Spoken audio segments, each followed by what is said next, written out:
All right, everyone, it's a very sad day for me because last night Jared Holt, the right-wing watch reporter, and disclaimer to YouTube, he's a public figure, he's a reporter for an actual so-called news agency, and he's talked about me plenty, so this isn't harassing him or anything. I'm just basically having a chuckle. But he blocked me.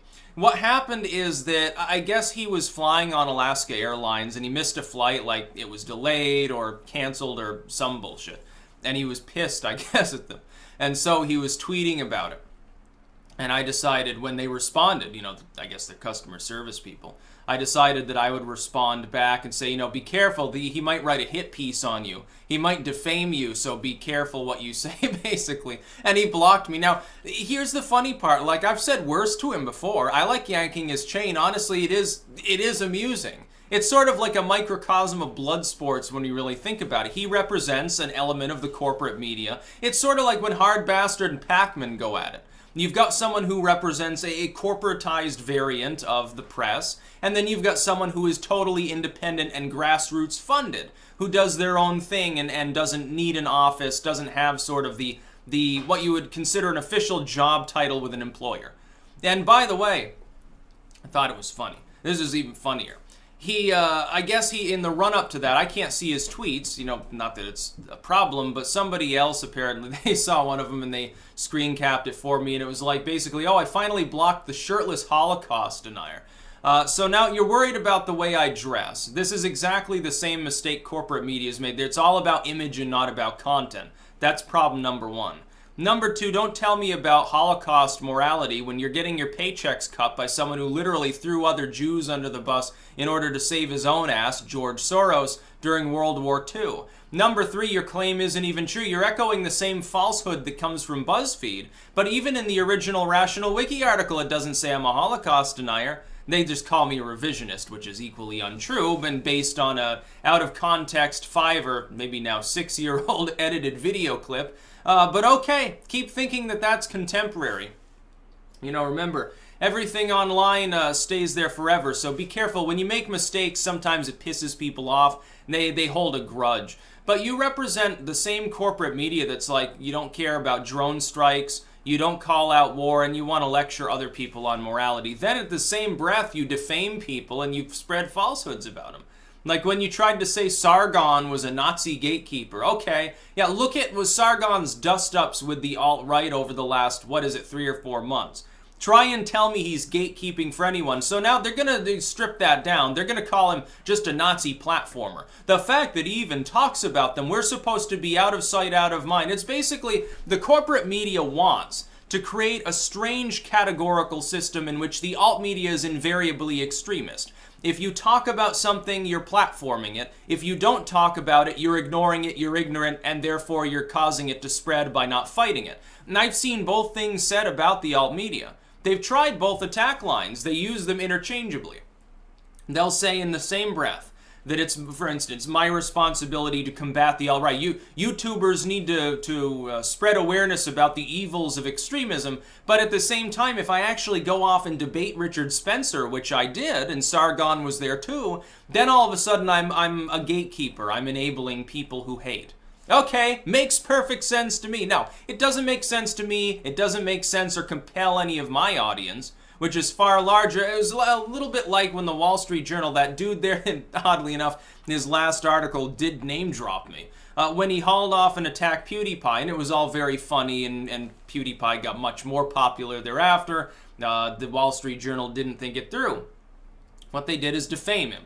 They decided, this is how the tech reporter side of the lamestream media is operating. Now, on one hand, it's very smart. For them, personally, it's a smart strategy. The dude from the Wall Street Journal who wrote the PewDiePie article, despite the fact that it was clearly slanderous, despite the fact that it got a huge amount of pushback against the Wall Street Journal, despite the fact that it probably alienated millions of younger people who may otherwise take it seriously occasionally because they happen to be PewDiePie fans, for him, it was a brilliant career move. He got 1,000 times more attention on that article than the Wall Street Journal ever could fathom for any other mainline article.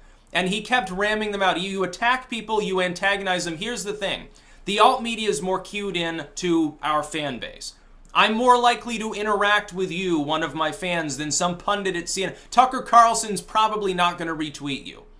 All right, with these people that are on the news, Rachel Maddow is probably not going to hold a conversation with you. She's not going to respond to your emails, in other words. A staffer might, even that's probably going to be scarce.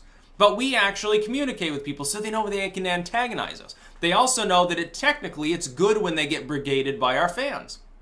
It gets them attention. And thus it gets them street cred. Jared Holt, because he wrote defamatory bullshit about a bunch of popular YouTube political analysts, got dogpiled so badly that the people at Right Wing Watch had to notice that. And they said, wow, that's pretty cool. Wow, you really got those Nazis riled up. Now, that's their mentality. They're only thinking, they're partisans. Holt is smart enough, I think, to know that we're not, and that his own article isn't true, but it's getting him attention. Dude, he's going to get a promotion at some point. At some point, he's either going to rise up a rung at Right Wing Watch, he'll be on their board or something, or some bigger firm will say, hey, we like your style, kid, we like the cut of your jib. You want a 6-figure salary? Come work with us. Right now you're making, whatever you make because George Soros is paying you. How about you work for a larger company with more prestige? Instead of wearing the rent-a-tux, you can have your own tux, in other words. That's how they'll do it. Brilliant career move, even though it's very dishonest. Now then, we've got to differentiate one last thing, because sometimes people conflate this, especially people who want to personally attack me. I'm not suggesting that Right Wing Watch shouldn't be able to attack people that are on the right. I'm simply saying that their attacks should be accurate. Well, Right Wing Watch for years called out people like Pat Robertson, he's like a self-proclaimed right-winger. He's an evangelocon. He says off-the-wall bullshit. They simply take clips of him saying that off-the-wall bullshit and slap it on YouTube. I'm not sure exactly how they get away with this for some of these networks, but it's basically what they do. And it's amusing, and it's a good service, because people like Pat Robertson, they do need to be called out. You can very accurately quantify his views. He's unabashed about the fact that he's an evangelical. He's unabashed about the fact that he's a conservative, a far-righter in Pat Robertson's case. Attacking him, therefore, for being an evangelical far-righter is perfectly fair. But when you attack somebody who's a libertarian as though they were a Nazi, that's not fair. It's not true. It's not journalism. It's either sloppy and you just don't understand, or it's a hit piece. It's yellow journalism. That's been my problem. So as far as Holt goes, I will miss seeing his sporadic tweets that 10 people actually bothered to like. And it was funny because he was trying to talk about fan engagement on my channel. Okay, when Right Wing Watch has my kind of audience, then you can complain a little bit. Right now, I dwarf Right Wing Watch. I dwarf you at the same rate that PewDiePie dwarfs the Wall Street Journal. I am bigger than Right Wing Watch by far. Some of your larger competitors, I'm probably about even with them. So, I feel just fine, dude. Don't worry about it. I'm sure that when you rise up a level, you'll have an audience that's more on par. When you rise up when you work for the New York Times or something, then you can claim you've accomplished something. You work for a supposed nonprofit which just gets cut $1 million checks by the Open Society Foundation. That's not exactly the most prestigious place to be. You are essentially a semi-pro blogger. I don't know if he has like a day job or something like that, or if he just blogs and I don't know. Maybe he's also their tech dude. Who fucking knows?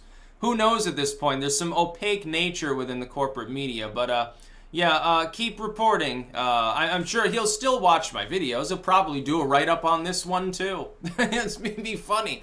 But, you can still follow like Right Wing Watch's, blog page on YouTube and stuff. I think I'm still subscribed to them because, the stuff where they attack a Pat Robertson is honestly funny. Because he deserves it. Or a John McCain, although they don't really say much about him now. They're too fixated on Trump. It's funny how the neoliberal side of the corporate media really sides with the Never-Trumpers, the same Never-Trumpers that they called far-right even 2 years ago. Oh, the Ted Cruz, what a horrible individual, but, now if he calls out Donald Trump, he's a savior. John McCain was Satan, but now he's a great upstanding patriot. In fact, he's the #1 American, according to Politico. Politico, of all groups. He's the greatest politician of modern times. You're forgetting some people like Obama and Clinton and Pelosi. Oh my God, you're declaring that a Republican is the greatest politician? You really do hate Trump on a visceral level. I don't quite understand it. But yeah, I had fun. It was funny. Alaska Airlines aside, it's like, come on, dude. You're blocking someone from cracking a joke. That goes beyond any, defamatory feuding, anything political. That just goes into the realm of, oh, come on. Grow up. That's about all. Peace out.